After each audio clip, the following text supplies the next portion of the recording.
All right. Well, it's really good to see so many. I'm expecting a lot more folks to join via the waiting room, and I'll be accepting them, I think, as we speak. I think we have a really quite fantastic and special session ahead of us today, not only because it's almost Thanksgiving, but also because I think, Nir, your presentation was much expected by many people here in the group. Thank you so much for making time for joining us. I will try to keep my comments brief. We have a few questions that I'll be asking you up front, and then I'm hoping that people can collect their questions in the chat. So well, thank you for being such a good leader for us, and it's really good. You know, I really appreciate that somebody that's so much younger than me is starting to tell me where to go and what to do. I think it's very much needed. Thanksgiving for that. Thank that's you, very nice. really I'm very humbled, and I mean, I'm very much looking forward to you telling us a little bit of where this group may go, which makes sense. So I'm still accepting a few more folks into the conversation, but I think it would be really lovely to first. Okay, first of all, at the end of the session, I'm going to share with you what I'm hoping to be the program outline for next year. So there's an additional perk to stay on, even though I don't think that we have problems with people staying on for this session. But that's just an additional point. And then I'll be introducing next week's guest as well. But I think first and foremost, we will just have a Q&A with Nir. And I will post the longer bio of Nir here in the chat. But to keep it kind of like short and sweet, Nir is a professor in the Department of Endocrinology Medicine and the Department of Genetics at the Albert Einstein College of Medicine. He's also the Ingeborg and Leon Rennert Chair of Aging Research at that very college. And he's the founding director of the Institute of Aging Research at that very college, and the director of the Nathan Schock Center for Excellence in the Basic Biology of Aging, which is funded by the National Institutes of Health. He's currently leading, and I think that's of interest to many people here in this group, the TAME Trial, which is really a multi-center study to prove the concept that multi-morbidities of aging can be delayed in humans, and have the very ambitious goal of changing the FDA indications to allow for next generation interventions. So Nir, I'm terribly excited that you're joining us today. I'm going to post your longer bio here in the chat, and feel free to already ask questions away that I'll be then collecting in the chat. But for now, I think maybe we could just start with a very simple question, which is, can you tell us a little bit more about TAME to bring people up to speed, just in case they don't know what it is, and what major problem TAME will solve? Okay, let me share some slides from time to time just to make a point. So I wanna first make sure that we're all understanding the challenge, and the challenge is that for every other disease, we do a biological discoveries, and there are biotech or pharmaceuticals that are trying to develop medicine, and then there are drugs to treat the disease.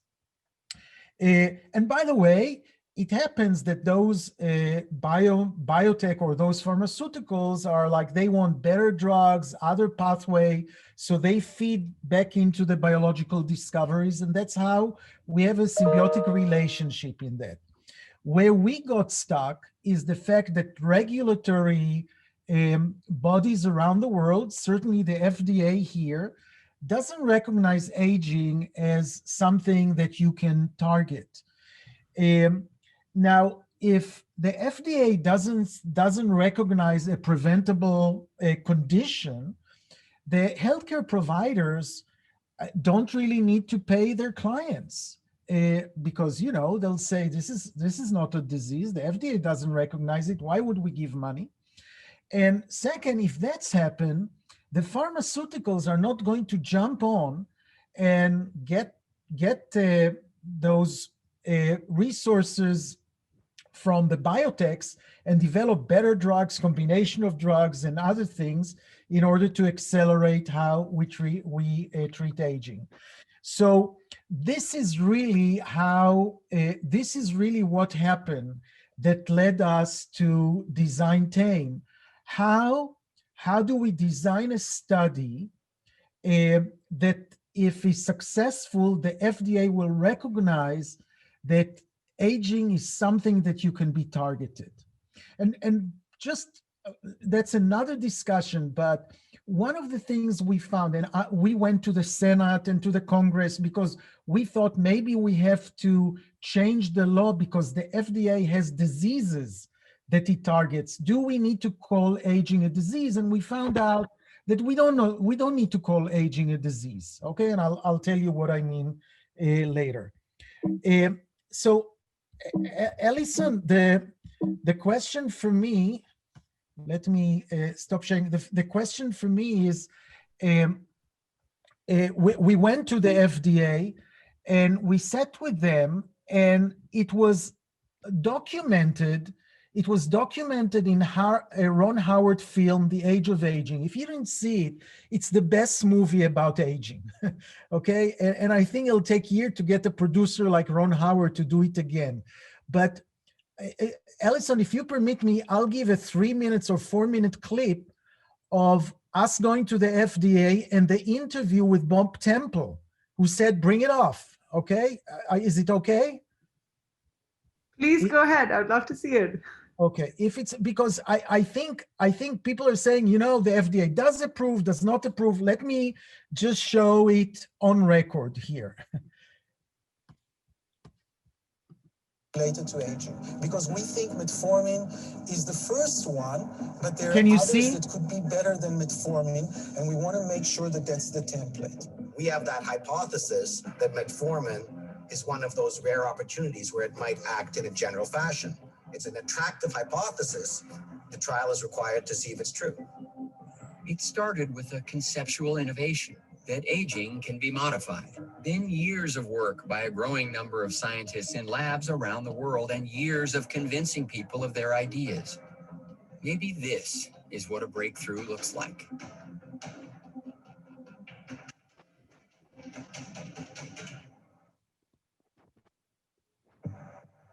If the FDA accepts that aging can be treated, the scientists believe it will forever transform healthcare and medicine. I don't think that there are too many interventions in history that would rival the type of intervention that we're talking about here and influence almost everyone. As a matter of policy, the FDA does not allow cameras into official proceedings, but they did agree to an interview immediately following their meeting.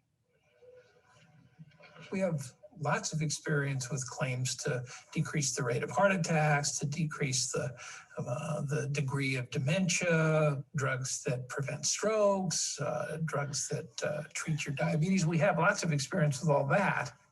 But what's being sought and being talked about is a more broad claim to prevent a lot of the consequences of aging. So the question for us is, how do you show that? We gauged their willingness to accept the general approach of targeting aging, something that they said right off the bat, we've never done anything like this before, and they were very receptive. Their hope is that a wide variety of age-related problems, you know, loss of muscle tone, dizziness, falling, dementia, loss of eyesight, all of those things, to do them all at once with a single treatment.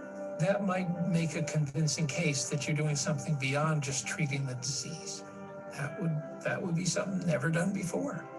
They didn't have any problem with the general approach. And I asked them specifically at the end, this is what I think I'm hearing. You don't have any problems with the general approach. And they basically said yes. So I don't think we could have had a better outcome.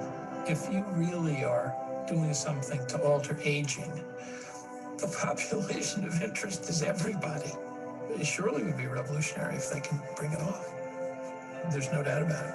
We always thought that the promised land is not in our reach. And I think that we are going to the promised land. The study will happen. The fact that the FDA is going to be part of it is really a major achievement, and eventually will be the template and affect health span in the next decade. Fantastic. Would you mind sharing a link to this? because I like the video is quite long, so I'm sure that folks would love to watch the whole thing. This is not a link. It's part of the video. It's in National Geographic, and I wasn't allowed to do any so far. Maybe I should try again. So you can go and see it on National Geographic, maybe pay $2.39, but you can see it, but I don't have the link. I think we will muster the costs to watch that video. I'd like to just chime in here and say that short little video actually did something that I've never seen done before, which it encapsulated FDA openness to an anti-aging therapeutic with an actual FDA official on camera, which speaks to the doubt that a lot of people in, surrounding us and maybe even within our group have had as to whether they're really open or not. So I think that short video is actually quite potent. If you could extract it, I don't know if you can do it legally, but if you could extract it from the National Geographic piece and share it, it's a powerful tool. Well, and that's why I really suggested to Alison that she should ask me to show that, and I would suggest that if anybody can get a short clip of this, is Alison actually. So maybe I'll ask you to help me. But thank you very much. And that was the point. I think I can stop now because I really wanted you to know we had this meeting with the FDA. It was prepared. There were 24 people of all branches. And there's also an exchange of letters and follow-ups on that. So it is a process. And the idea was accepted as a, wow, bring it off, right? Yes, Alison. Thank you. Yeah, I'm just researching the link that was just shared in the chat to see if that may actually be already a shorter version of that, and maybe someone has already done the work just now. But I think I think there's a host of different questions, and I'm already definitely encouraging people in the chat to ask more. But I think for maybe to bring people just a little bit more on board, I would perhaps love for you to talk a little bit more about which kind of exact hallmarks of aging metformin is targeting that you're addressing with TAME. Okay, so let me share one slide then that really addresses it very specifically. It's a paper that we published a year ago in Cell Metabolism, and what you see here below is all the hallmarks of aging, right? And the question for us, which of the hallmarks of aging metformin targets? Okay, and I'm not going to do a big tour of the biology. I'm going to do a brisk tour of the biology, but metformin goes through OCT1, its own transporter, binds to complex 1 of the mitochondria, and on the left side does a lot of metabolic things like AMP kinase activation and mTOR inhibition, and changes insulin action on the receptor and in vivo. And at the end, there are papers that suggest that those 5 hallmarks of aging are being targeted by metformin. But then there's other side of metformin, because when you decrease the complex 1 in the mitochondria, you decrease reactive oxygen species, you decrease DNA damage. By the way, not all of the effects of metformin are necessarily through complex 1, and not all of them are through AMP kinase. And there are other effects of metformin that are related to cellular senescence, stem cell, and inflammation. And all of a sudden, you see that metformin affects all the hallmarks of aging. Is it really so? No, I don't think so. I don't think so. And I think it's a phenomenon that we have to all realize. It happens with rapamycin. It happens with sirtuins. When you take the cell and you fix the aging, then you fix a lot of things, okay? Those hallmarks are not the mechanisms of aging. There are things that happen with aging. You fix them. And so we start getting into argument, it does this, it does that. Well, I don't know what it does first. I think that the binding to complex 1 of the mitochondria is probably important. But the fact that I see that it affects the hallmarks and the hallmarks are interconnected with each other is just very reassuring that it is doing something that is relevant to aging. Oh, all right. Thank you so much. And would you just perhaps maybe be able to give a little bit of background onto whether metformin really is a gerotherapeutic from a clinical perspective or not? Okay, so from a clinical perspective, bold declaration, okay, and it's all written. There's actually another paper in Cell Metabolism that has everything that I told you in more details, and it's part of our grants, and I can give you any data you want. I have the slides for the FDA that we prepared, but there are clinical studies. Okay, clinical studies mean placebo control or drug control studies, and there are association studies. Okay, so the fact that metformin prevents diabetes is a clinical study. It was called the Diabetes Prevention Trial. Okay, you give metformin to people, it decreased their diabetes by 30%. Another clinical study is the UK PDS. It's not the only one. There are several studies where metformin was given and compared to other anti-diabetic therapy. And it's only metformin that delayed cardiovascular disease in the diabetic population. There are association studies, but the association studies are pretty impressive. There are 200 studies or more showing that people on metformin have less cancers. All kinds of cancers. The cancer that is kind of questionable is cancer, actually, but all other cancers are affected with metformin. When metformin really acts to prevent the aging part of why cancer shows up with aging.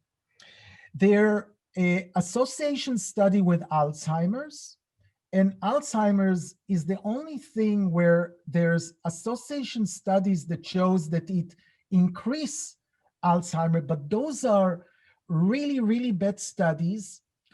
And what's common to them, they're all from China. And so it raises the possibility that maybe there's a race difference in the effect of metformin, but it's more likely that, you know, if people on metformin live longer, there's more chances at the end of their life to catch up other things. It's really complicated to do it if you don't do the studies right. On the other hand, there are two clinical studies to suggest that metformin prevents MCI, decline in MCI, or the going from MCI to Alzheimer's. So the clinical studies are really better.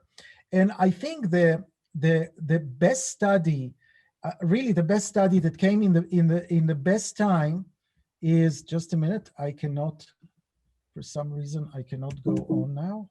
Just a second. Just a second, I'm stuck here.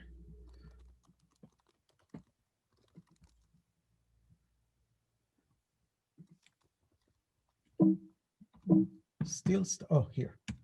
It worked.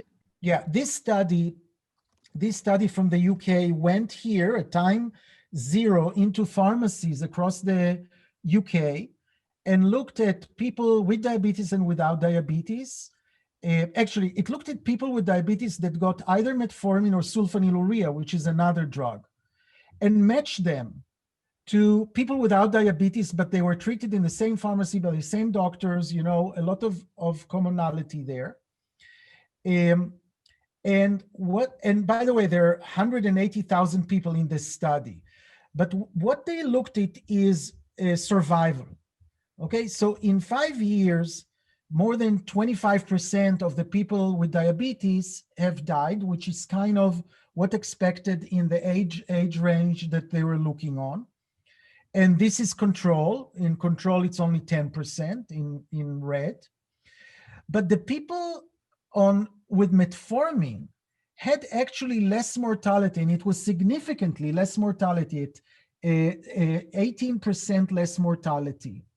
Now, the people with diabetes also had first of all, they had diabetes and the control didn't have diabetes. Okay, so they already had one major age-related disease, but they're also more sick to begin with more than 2 diseases on average.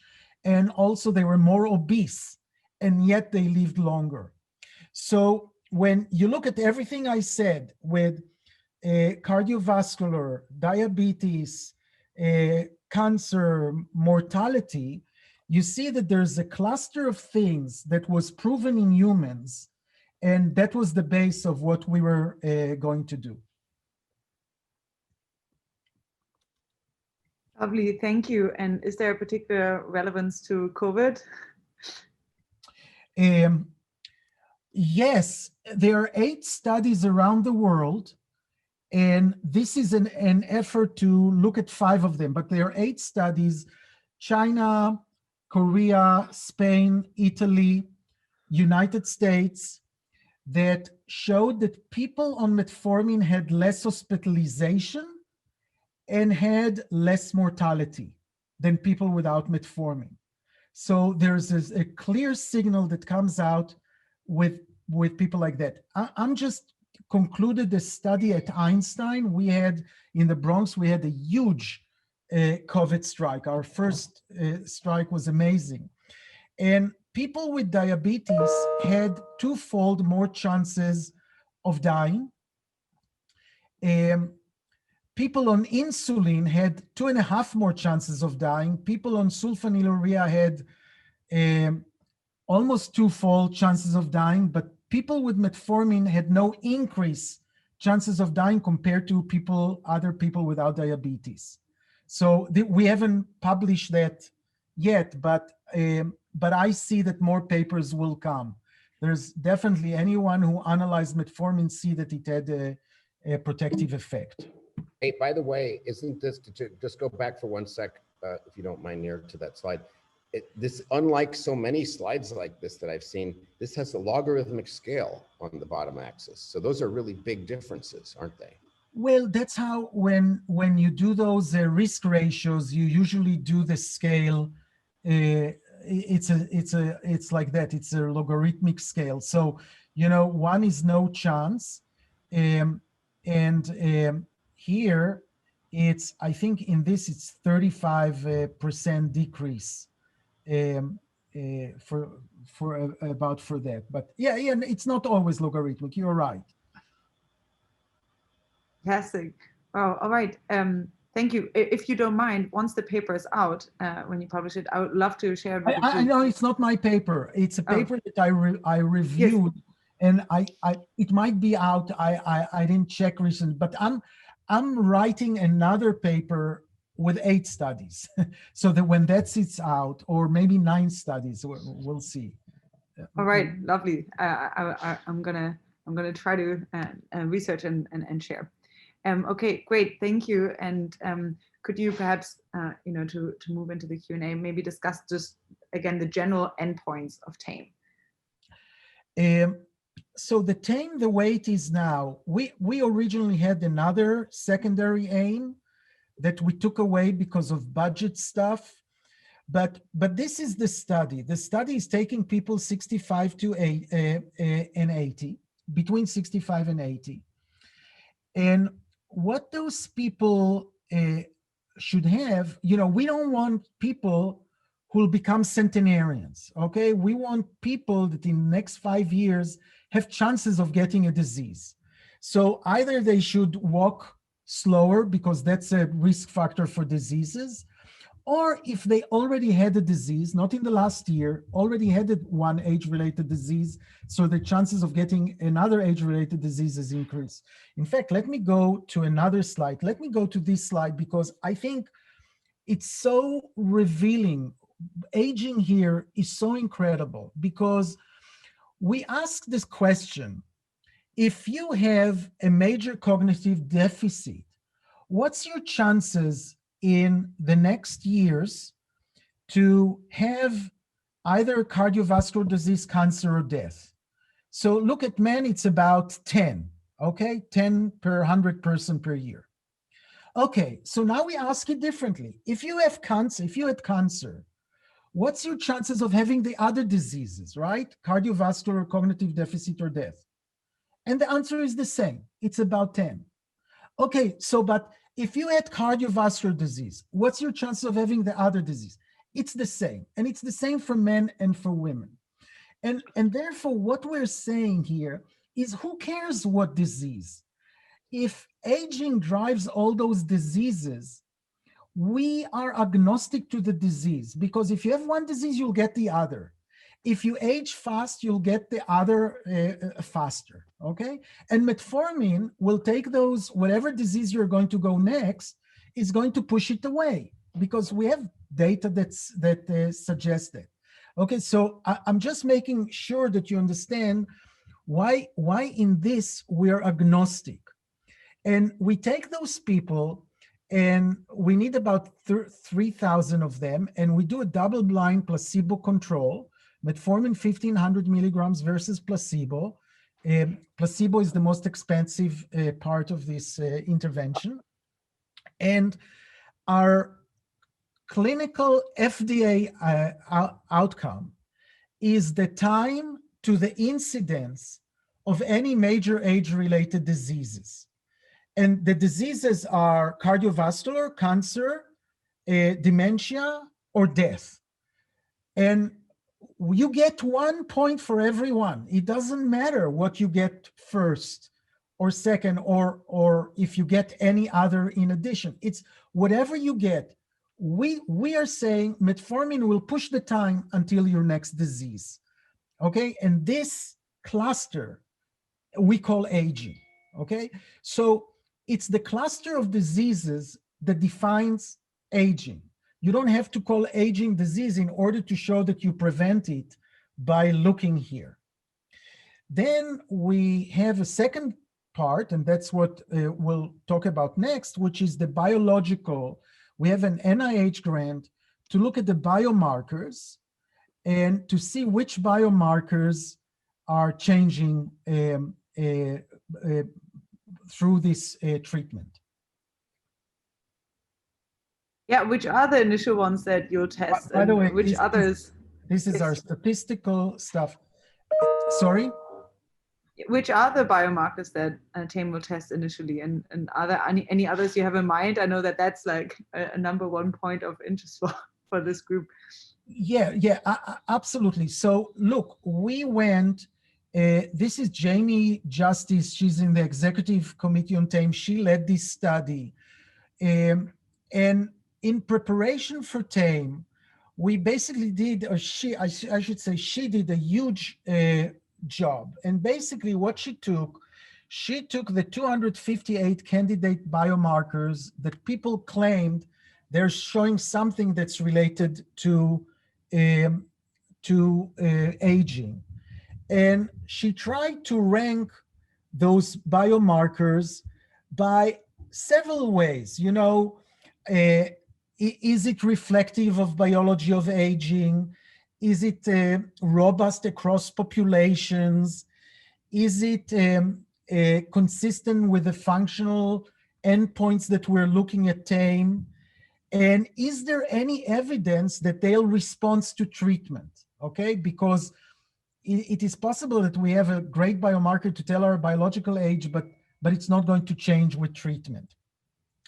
And those are the ones that are kind right in TAME, because we have high degree, and it's the only ones that we are measuring from the beginning, okay? Because those, we have no doubt that they're going to change, not only that they're related to aging, but they're going to change with treatment.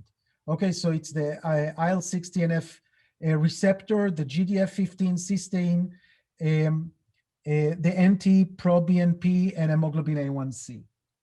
Okay, so those are in. But our grant is not because of that. Our grant is because we need to have an omic approach and to find all the biomarkers that could potentially change, okay? Such as what we heard last week from Morgan Levine, right? And the methylome and the epigenetic one. So let me tell you what the preliminary data, it's now published. We published this in Nature Medicine and in 2 Aging Cell paper just recently. But what we did is we used SOMAmer, and I don't want to go over the technology now, okay? We can do it later. But basically the SOMAmer is a technology where in single plasma, you can measure 5,000 proteins and probably more. It started with 1,500, we used 1,500.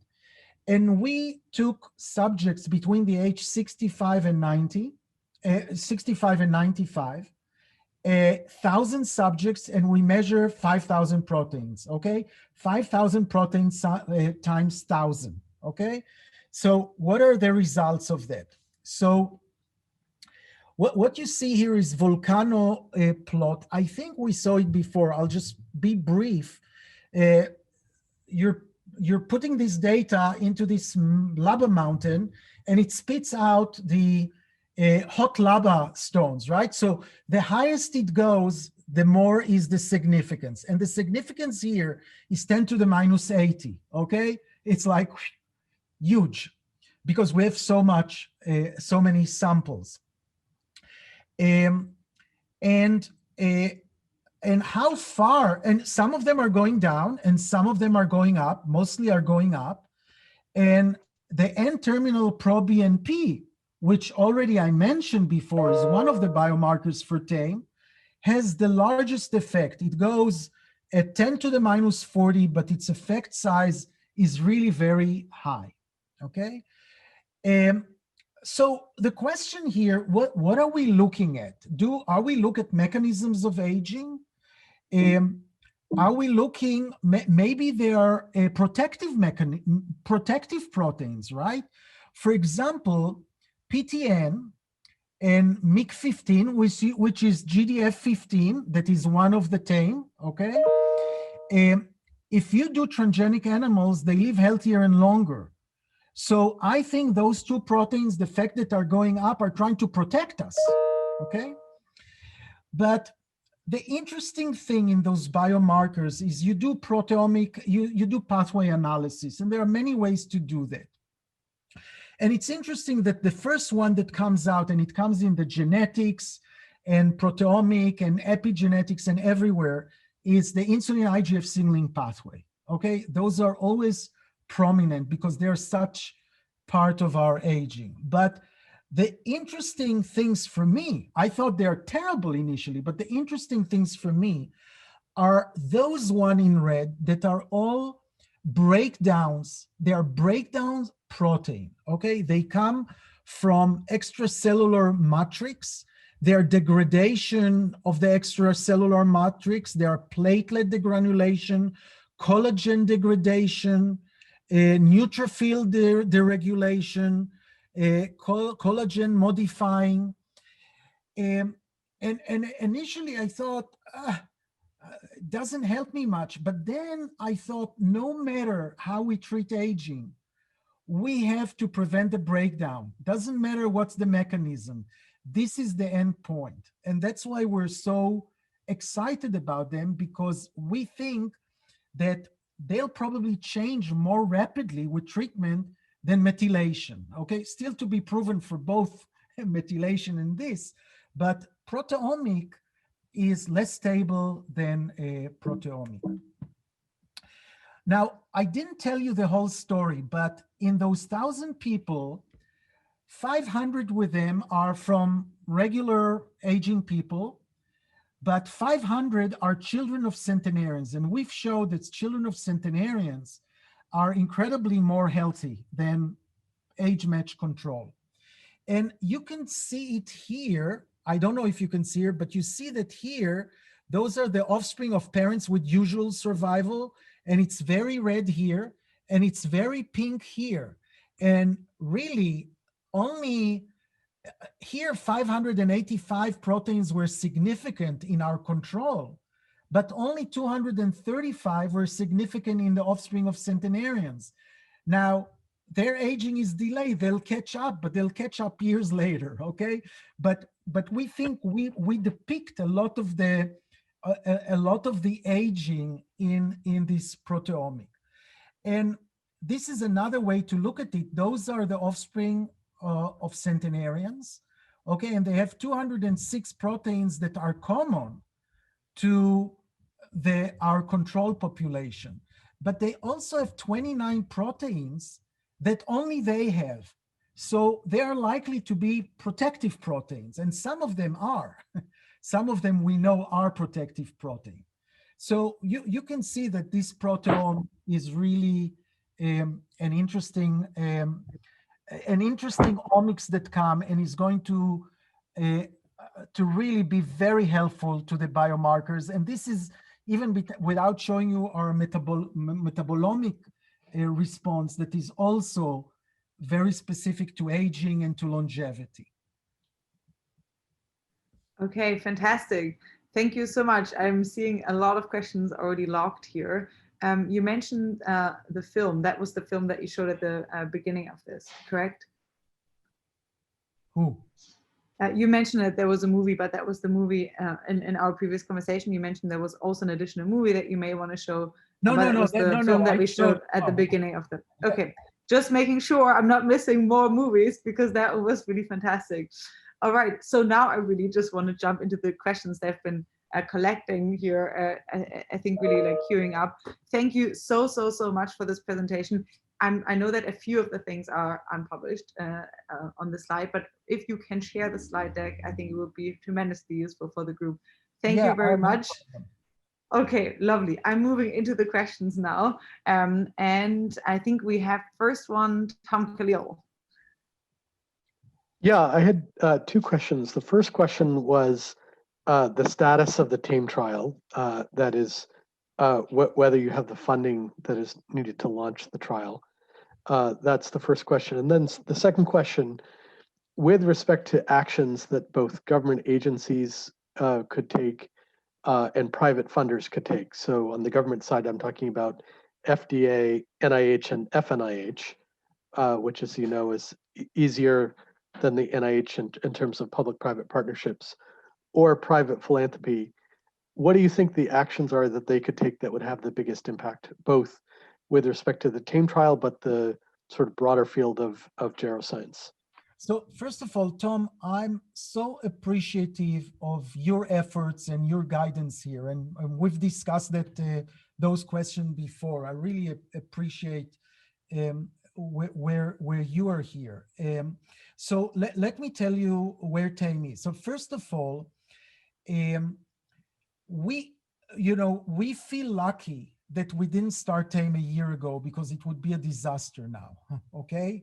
You never know, I didn't feel lucky a year ago. So TAME is not going to start until we start it, and it is possible, a month ago, we thought we're going to start it at 2 centers, but that's not happening anymore. So I don't know if TAME will start before the vaccination or when it will start. There is a foundation that is going to come in January, and I'm not allowed to talk much about this foundation, but I'll tell you that this foundation is, this foundation wants to solve aging, and it is going to spend $1 billion a year on aging research, on biotech, on, around the world, maybe clinical program. And this is the organization that will fund TAME also. I know the guy who's, and maybe you also know the guy who is going to be the president or the CEO of this organization, but I cannot tell you without risking my life now. He's a good friend, and I know that I'm going to be on the SAB of this organization. So I'm very excited for what's coming and for the acceleration. And that's why we're kind of focusing there and not doing a process that might take longer. Look, the day I conceived TAME in my mind was 8 years ago, and I'm so frustrated that it's not there yet, although everybody tells me no matter which drug and approach you want, it takes 10 or more years. But I'm very frustrated it didn't happen, and we want to start it now because of the whole biotech and, you know, everybody here who's involved. We need the TAME will be there when we're ready with prime time, with whatever we're developing. Great, thank you. Thank you. Okay, Martin, you're next. Thanks. Hi again, Nir. So my question is around sort of understanding what the endpoints lead to for TAME. So you've already laid out sort of like, this is what we're measuring, time until the next morbidity / the first morbidity.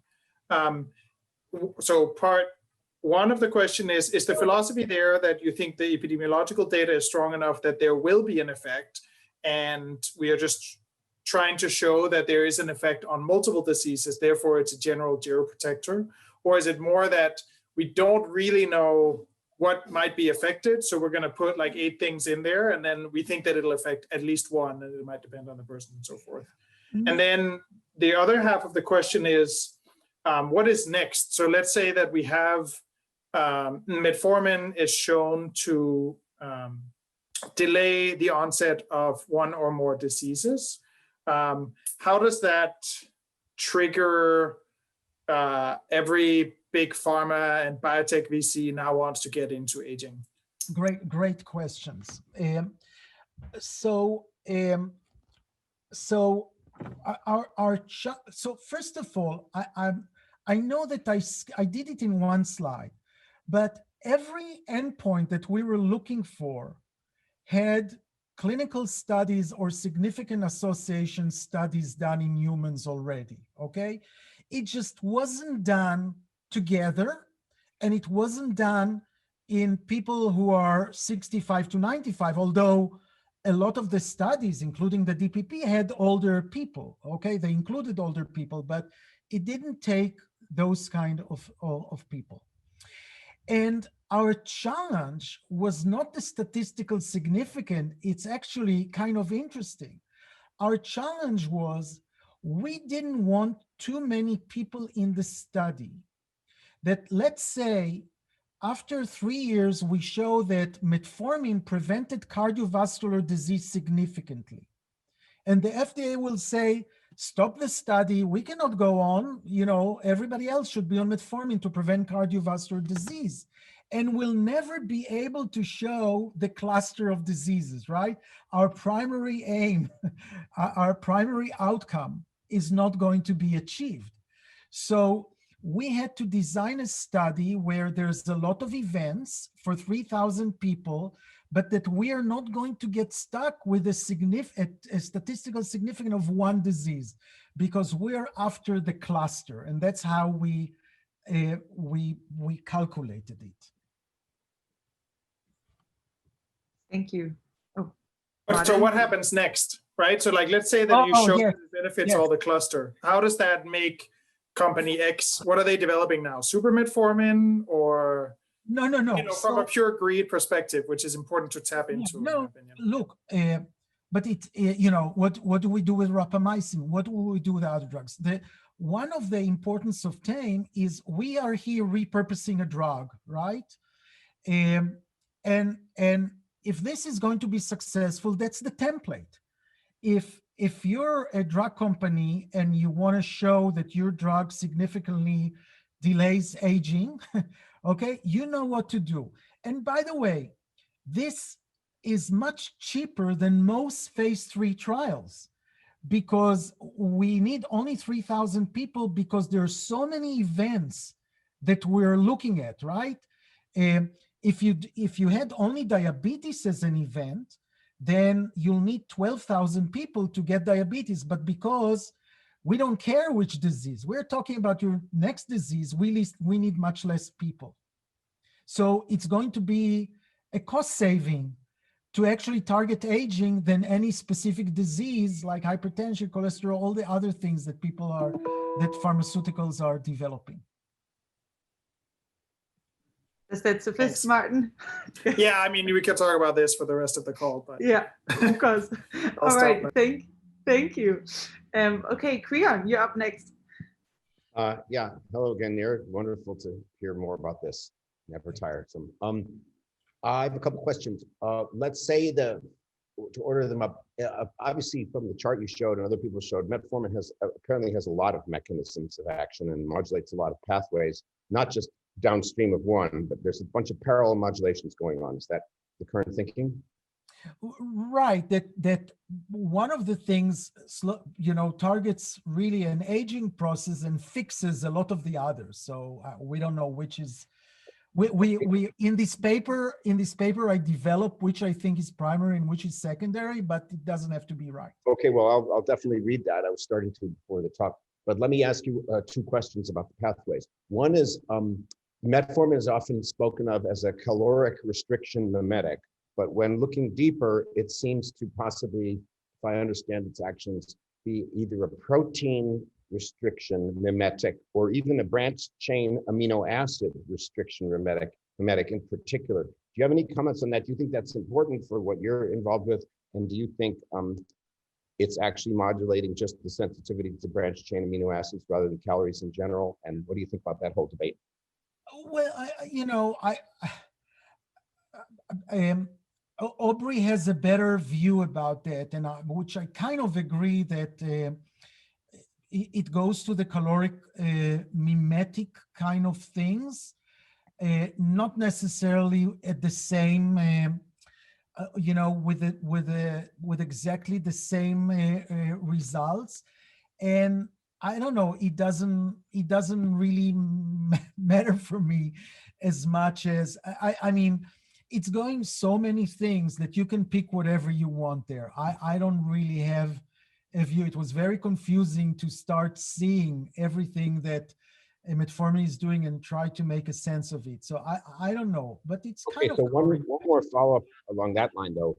I don't know, are you familiar with the work of Thomas Seyfried and his sort of metabolic origins of cancer theory? And that would partially explain why metformin might be anti-cancer, because it's just turning down all this glucose-based stuff that feeds cancer. Do you think there's merit there? Well, I just don't think that the mechanism of action, and it's really interesting because when I came to the United States in 1987, I was a fellow at Yale, and metformin was just inserted to the, actually it wasn't in the US market yet, but it was investigated, and I looked at the mechanism of action of metformin on diabetes, and I was like the first paper that showed that metformin specifically decreased hepatic glucose production. That's the mechanism it plays in the liver, and it's believed to be so. And I don't think that this is necessarily relevant to the action of metformin on aging. And let me just tell you that metformin in the 1940s and 50s was used around the world, mainly in Europe, to prevent flu, and in the Far East to prevent malaria. And it's then at that time that somebody noticed that it lowers glucose in diabetics.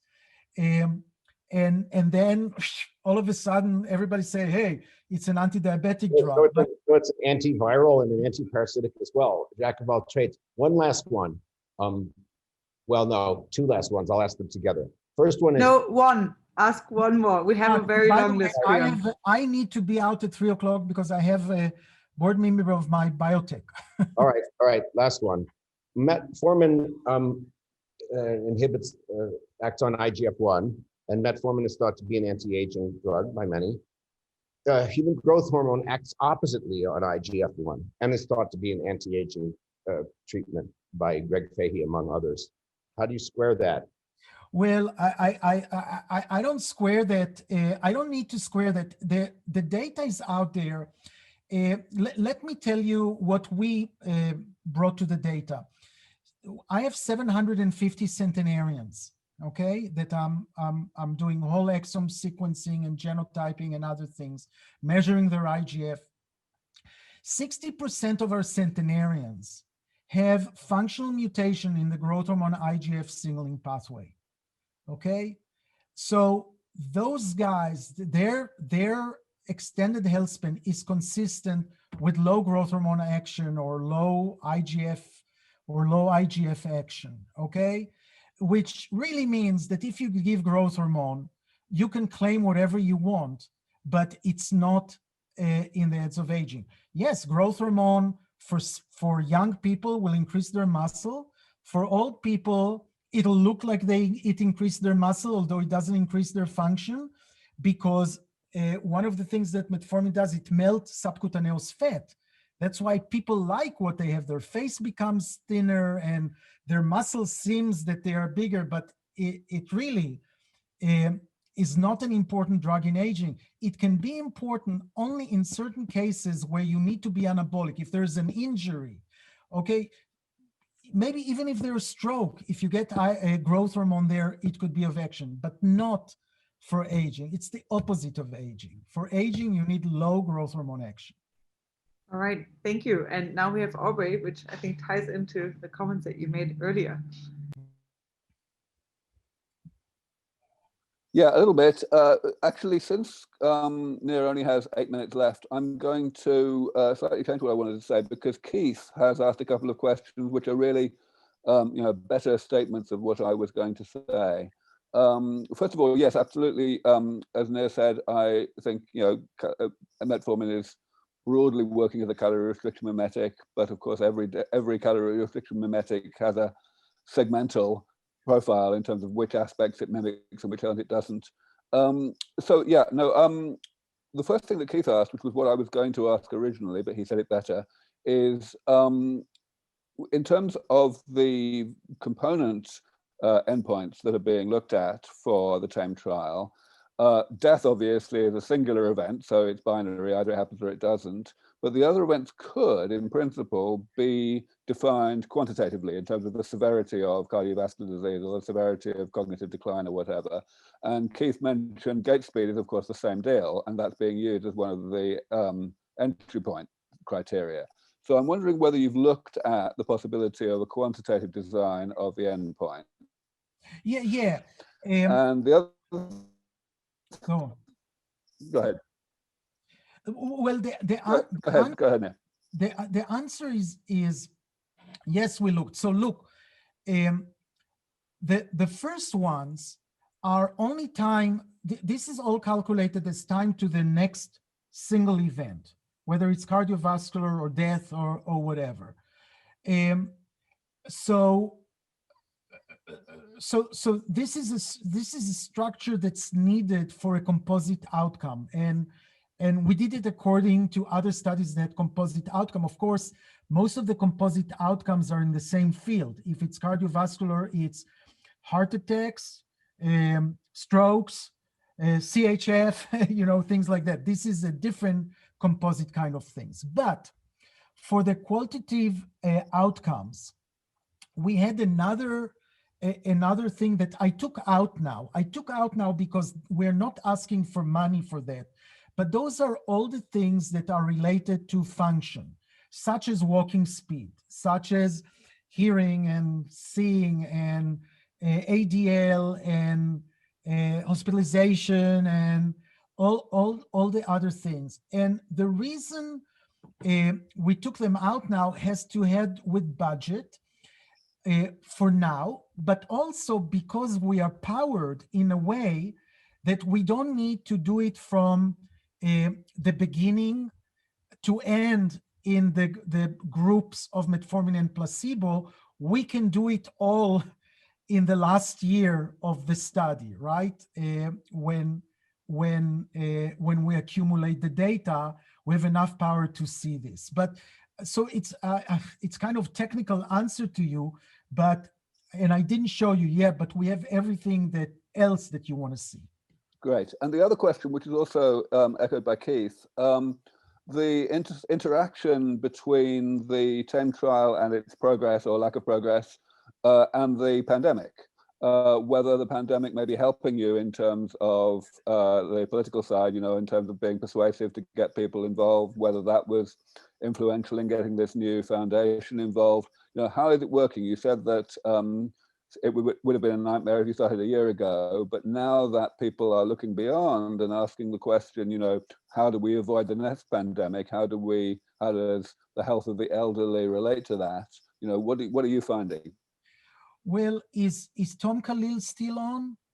The frustration here that everybody, I think, heard us about aging and COVID. I think we made an important point, and I think it helped the geroscience hypothesis, and we pushed very much of how terrible this virus that has no eyes knows exactly who's old and attacks them, and sees through our eyes how we look at those people and are not going to help them. But our problem is somebody like Anthony Fauci that we all love and adore, because he was the head of one institute at the National Institutes of Health. And believe me, he doesn't know that aging can be targeted. It's our failure to get to the people who count and convince them to listen to us. And that's why we're struggling. But you know, John Manick has an aging study with the RBT 101, and we have a metformin study also that George Kushel started with metformin and COVID. So the NIH has allowed us to go with more studies, but hasn't really grasped what we're saying very well.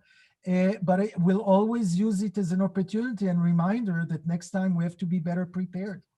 Just to mention, Eric Verdin trained in Fauci's lab, so we have an in there. Who did? Eric Verdin. Oh, okay. Lovely. Tom is still here on the call in case you would like to chime in. Otherwise, we had Lynn with a question. Lynn, are you here? Hi, yes, I'm here.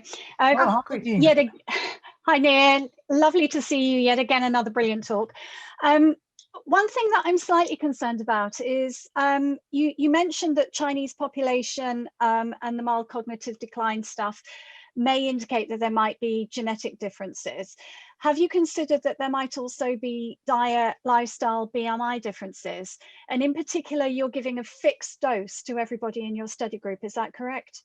Because I know that I, for one, have very low blood glucose. If I took metformin, I'd probably pass out. Whereas if I had a BMI double what mine is, then maybe it would be fine.